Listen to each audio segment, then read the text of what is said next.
Hello, let's talk about Davy, a French horn erotic science fiction novel. No, not really. Not as you might judge from the cover of this thing. This is a triumph in marketing right off the bat. This is a 1964 post apocalyptic novel. This isn't interested in the fall of civilization. It's not interested in the chaos that happened right afterwards. This is set hundreds of years in the future, all told from the perspective of Davy, who is at the age of 28, is looking back on his younger years, kind of looking back on his younger years and then popping forward. This was written by Edgar Pangborn, born in 1909, died in 1976. This is probably his best known work. It was nominated for a Hugo Award, which is sort of the fairly big award in the sci-fi circles. It's probably a weak year from all told. He grew up born in New York City. He spent the majority of his life up to about 20 really into music, going he was in the he was in the New England Conservatory of Music. Spent a couple of years farming in rural Maine, then 3 years in the Pacific in the military, in the Army Medical Corps during World War II. That's the Wikipedia stuff. He got into, like, in his 20s, got into the pulps, but writing under his pseudonym. Wasn't until the early 50s that he started publishing under his own name in science fiction and mystery magazines. And indeed, this seems to be a part of this transitory phase where you have people doing what were called fix-ups, where you would take shorter works and expand them, or in this case, taking two novellas and kind of welding them together. And when I come to kind of talking about the structural things of this novel, that's maybe where you can see some of the weaknesses of this work. He is credited with establishing kind of the humanist school of sci-fi, inspiring future writers such as Peter S. Bagel and Ursula K. Le Guin, about this thing of focusing concept more on kind of the emotional side of stories within science fiction and fantasy. So yeah, this is a sort of a Bildungsroman. It's very much Davy growing up. He starts off as an indentured slave, the back in its most kind of most lurid ways, born in a brothel, raised in an orphanage, entranced by music, and seduced by women. That last bit is it's definitely the marketing spin on here. There is probably what was considered for the time some kind of raunchy bits in here. He gets away from his he escapes from his bondage. He gets out into sing, falls in with kind of a group of sort of ne'er-do-wells, very kind of fortuitous ne'er-do-wells, as you find out as the story goes on. I won't give away the surprises of the novel. He's he does that. He falls in with a group called the Ramblers, which very much kind of the idea of kind of like the Roma, but very much kind of like Station 11, the idea of this group of entertainers kind of going from town to town and entertaining people in this very much fallen society. We've gone back.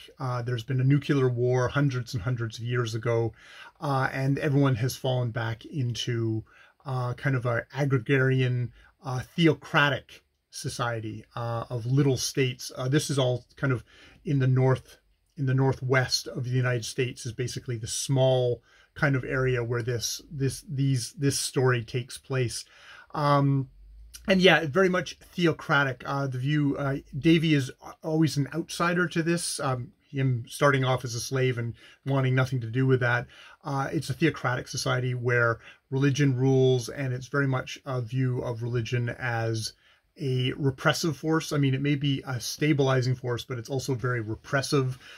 Knowledge is basically banned. The old books from the older times are basically either banned or are reserved only for the priests, and that Davy learns to read and as we find out, it's sort of interspersed because we see him as much older at 28, and he's fallen in with a band of people who have very much rebelled against this and have set up their own society. And it's interesting because you have that theocratic side, and then you have, you know, the sort of the 1960s idea of ideal society. There's group marriages.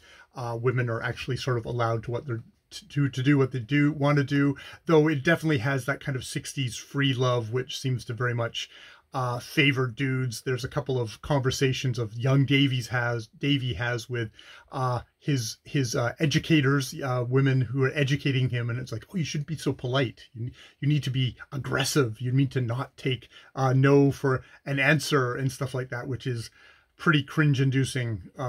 You know, looking at it now.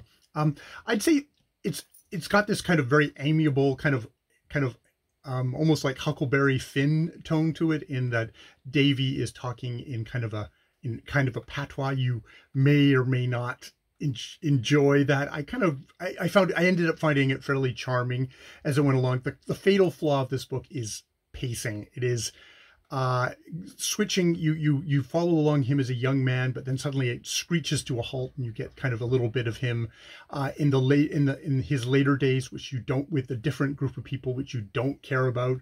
And even before you can start maybe making investments, then you're back into the Davy story again. So it really slows down the story.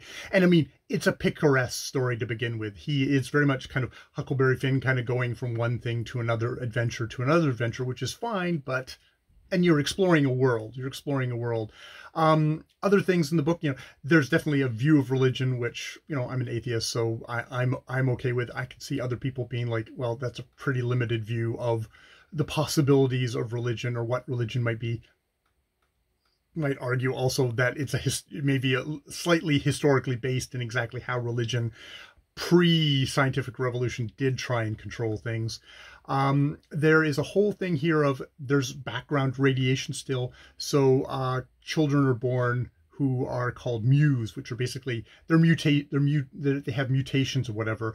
And there's a fairly ruthless program of euthanasia, child murdering that goes on in this book. That sort of, it seems like both Davy on his side and the religious theocrats seem to agree with, which is disturbing. And yeah, it's eugenics, which is like, it's like he actually bumps into one of the rare Mews who's actually been able to live through this. That's actually, that also involves his French horn there. And yeah, that is a really, you know, that's a kind of a thing of like, even people with progressive views can have this kind of what I would consider nasty eugenic things. And this is, you know, this is a book that is written post World War II, when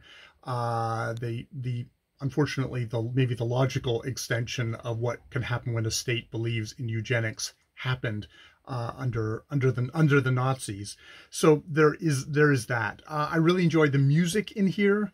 That is really kind of well incorporated. Not surprisingly that Pngbrn has that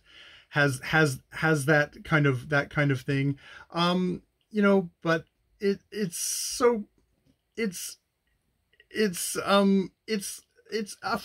a fun book for me. In the end, it did take me a while to get through it. I think the biggest challenge that anyone is going to have going through this book is the pacing. It's really kind of grinds. He actually set a bunch of, like, apparently short stories in this very same world, which I might find interesting to kind of go back to, especially if it's not through Davy's point of view. It'd be interesting to see what other views and what Pngbrn's voice sounded like outside of Davy. You know, at the very beginning of the thing, he's talking about how he learned letters early in life. I knew nothing of reading and writing until my time with the Ramblers, when Mom Laura Shaw lost patience with my ignorance and gave me the beginning of light. Now, being 28 and far advanced in heresy and familiar with the fragments of old-time literature, I say to hell with the laws that forbid most old-time books or reserve them to the priests. And there's sort of like that tone, and I don't know why I'm giving it a Southern voice, even though it's set in the kind of more up in the up corner of the United States. But it's very, I very much do think of kind of a Huckleberry Finn figure here, maybe a bit more, definitely more raunchy figure in that. So yeah, those are my thoughts on Davy. Now it's time for work.